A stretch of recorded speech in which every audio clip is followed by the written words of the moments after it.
now we are looking into the Middle Age. All right, the Middle Age is when, all right, the church and God Himself. This God this time in the Middle Age ni, tadi God you nampak. All right, this time the God that you tak nampak. All right, this time they go through what we called a prophet. Ada nabi-nabi dia. All right, that is in the middle. Sedangkan sebelum tu memang nabi dah ada, tapi they were not given favored by the Jews gentian, by the general public. Only in the Middle Age and encroaching into the ending of the Renaissance. All right, here comes the God that you can't see, right? When the God you can't see comes in, they comes in through the prophet. When the prophet left or died, all right, it is the church that represent them.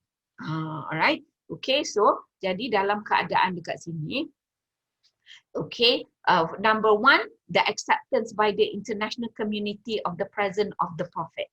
Why the prophet come in? The prophet come in this time bringing law from God, God that you can't see. So usually the one that hears God are those people in the church. In Christianity, it's usually the one that hears them are called the Pope. All right, okay. During this period is the famous period when you receive law from God that you can't see. That kind of law is known as the natural law. Right? Okay, natural law. Now, because of this natural law, receiving law daripada, okay, the church or daripada the Pope through the prophet from God that you can't see, that brings in the collapse of the Roman Empire, Byzantine Empire. They become less important because this time the emperors is versus God. Right? Okay, so usually they would favor God, and that strengthened the power of the church. During this middle period, the church become the church becomes so strong that they bring in what you call as, you have read that one before, all right, during your school days time, feudal time, feudal period. All church are so active saying that I can hear that woman cannot be a warrior, so they kill Joan of Arc. I can hear that you know, you have to pay tax, surrender your gold, surrender your silver to the church, so the church become richer. You know, the Pope says that I can hear that in the 10 Commandments, people cannot do this. People must get married. People must not do this. No slavery, no torture. All right, all that are simply what the higher authority in the church have heard. All right. So during this period of time, all right, the law from the God, the law from the divine, all right, the natural law, sometimes it is known as the law from the divine. All right, the divine are giving priority because they have the power, all right, power to control weather, power to control the agriculture, power to control the life of human. You don't have to wait for the king to say that you die, but if you die, that is because a power of God. At that particular time, the understanding was straightforward like that.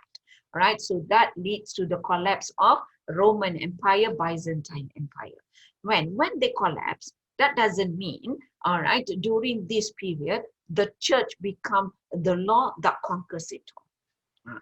The church themselves are corrupted not in the sense of money alone, corrupted in the sense of power. All right, some church says that, some church leader, sometimes they are the priest, sometimes they are the canon, sometimes they are the pope. All right, they keep on producing law according to them is what they receive. All right, okay, so a situation sometimes can be very ridiculous. In the situation in France, for example, Joan of Arc, who is actually appointed as the leader of the army, but at the end of time is considered as blasphemy. All right, because she become stronger and stronger. Okay, all right. There are no prophet, there are ladies. All right, okay. And there, remember this during the Renaissance period, this famous man called Da Vinci, Leonardo da Vinci, not the actor, but the real one. Leonardo da Vinci is a scientist, is also an a person who have architecture, person who can paint. Remember, because it was so unique that he can transform it all right, the church in Italy branded him as blasphemy. All right, so you see, anything that challenged the authority, not the authority of God, but the law of the church. So at that period of Renaissance, all right, ending with the period of the French Renaissance, all right, what was the law? The law were more of human-made natural law. This is the beginning of when the law is being dubbed. This is the beginning when the law is no more bring harmony. All right, especially, all right, when it connects to the French Revolution. In the French Revolution, the Renaissance period, the French kings never wanted to surrender their power to the church. So they keep on making tax, paying attention, and to the last one was the ridiculous law that the king of France made. What was the ridiculous law? The law that nobody, no house can enjoy cake without permission from the palace. Nampak tak how ridiculous it is? But that's still law because they are the legitimate governors.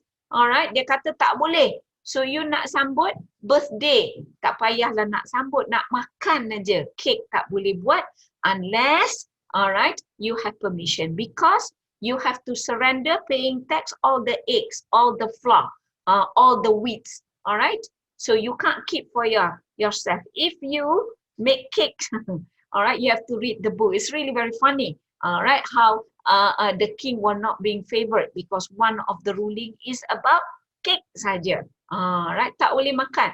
And cake is not our staple food, but cake is one of the food that is very important for them. Yes, dear. What is the book called? Apa dia? What is the book called about the cake? Eat the cake. All right, Renaissance, the Renaissance period. Okay. All right, the Renaissance periods, you must see the Renaissance periods in the centuries that leads to the guillotine of the king. Yeah, boleh? Jamila? All right, I didn't put it there, tapi those were my references. All right, so just to show to you, give you, all right, the example, right, how ridiculous the king can be. So they are fighting against the church. When in the church, all right, the ruling were not like that. So they were not being favored. That also bring the end to the French bourgeoisie. That's the word, eh? All right. Okay. Now, bila dah habis ni semua, what happened to the states? All right. And then here comes the most important in between the Middle Age, the Renaissance, and the British playing a role.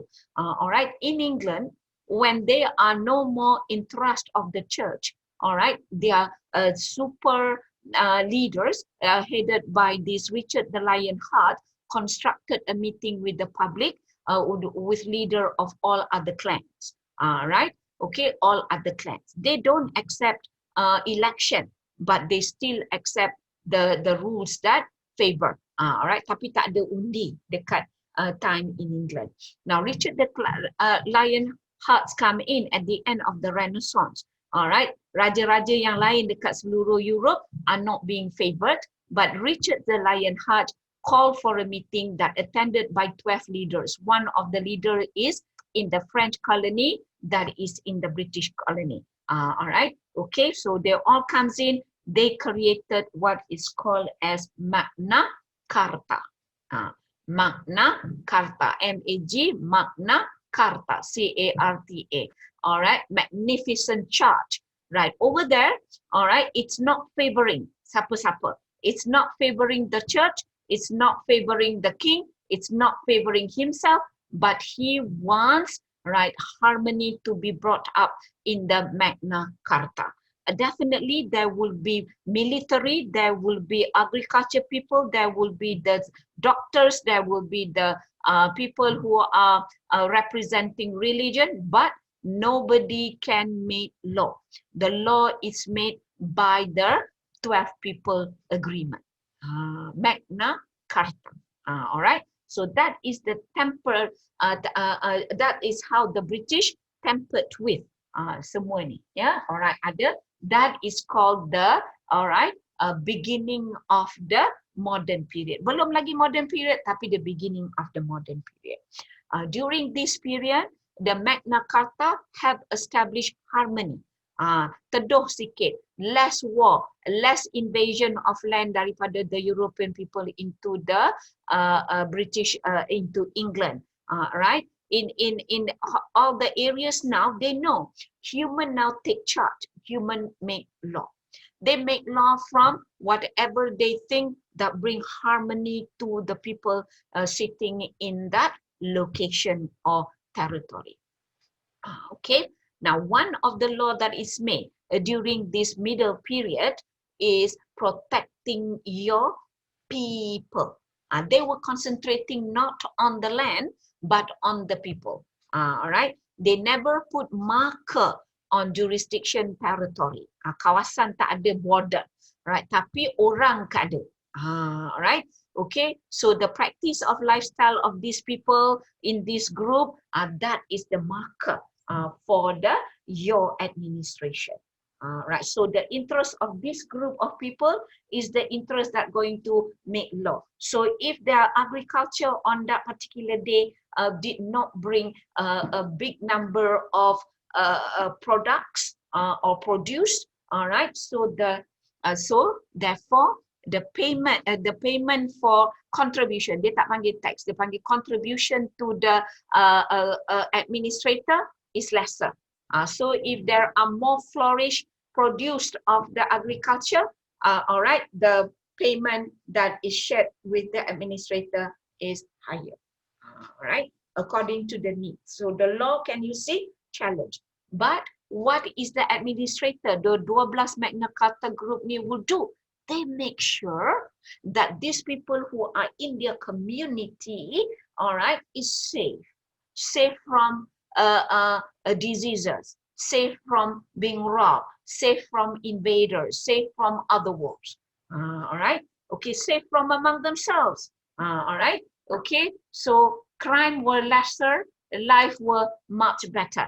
Right. Okay. During this period, this is the period that excelled to the modern period, because humans start making law. At that particular time, human also start memula sekali put safety on your population, and then they identify, hey, my area have these resources, and my hometown is bordered by a pine tree, pokok pine. Your border is identified by crossing the river. So they start developing, all right, territory. All right, and then this group of people who are tadi kita panggil apa, the administrator, they give themselves the names. They give themselves the name, but they are never known as the bourgeoisie or the king, or the king is still there. They may be respected as the king, but the king doesn't make decision alone on the law anymore. All right, they are advised by councils, right? Okay, now coming into the modern period. All right, during the time when human knows how to make law and protect themselves and protect their resources and protect their territory and protect their interests, all right, okay, the great geographical discovery. Mana tadi? Saya kat sini lagi. All right, okay, this is how they understand border, either through river or the type of the trees, or the mountains, or the grass or the lake. So they start giving border geographical discoveries to understand the nature. They don't change. All right. In China, they build a wall. All right. The rise of nation states. So once their leader have understood that all their population are respecting them, so now is the development of, dulu tak panggil state tapi panggil nation. Right? Dia panggil nation. Sebab tu kalau you baca buku Beraya on International Law, buku dia yang asal is called The Nation Law. Bukan the national law, tapi the nation law. Right? Okay, the rise of nation law. So people start having area, a geographical area, territory over at this corner, rumah the states of Rohani, the nation of Rohani, over there, nation of Ramla, over there, nation of Jamila, over here, nation of others. Right? So they start building security. They start putting their military, making sure you don't encroach and steal my apple or steal my resources. Or they start recognizing that in that further land, they have a proper a machine that everybody. So you see, the rise of the nation, they start looking into the resources. So the community with the leader tadi, they start building law. So if you want my water, you have to pay tax. If you want my machine, you can rent it. If you want to share this paddy or the apples, you can have an agreement for 20 centuries, that called treaties, for example, to supply apple to your time. So they also created a road or easement, they call it, jalan. Right? Jadi to cross, in order to go to the ocean, they wanted to cross, there are some kind of agreement. All right, can you see the development? All right, the habeda. So when human takes charge, they become the administrator, leader, they created a nation. The nation start making law that protects the subject dia. Orang dia, resources dia, pokok dia, border dia. All right, okay. And some part of the nation, they even protect the newborn. In some country, in Italy, Greece, all right, they choose their newborn. If it's a girl, throw it in the ditch. All right. If it's a boy, let it live. But all right, in some other part pula, they don't care if it's a girl or a boy. All right. Okay. They pay attention to make sure that this baby will live and to be the next generation. All sorts are from the head of the administrator or the leader at that particular time. The leader sometimes, all right, acquire themselves with the gelaran of council, earl, lord, apa lagi. And of course, there are prince and princess if they really are generating from that. Tsar, they call themselves. All right, okay. Now, these are the ending of the ancient period, the start of the modern period.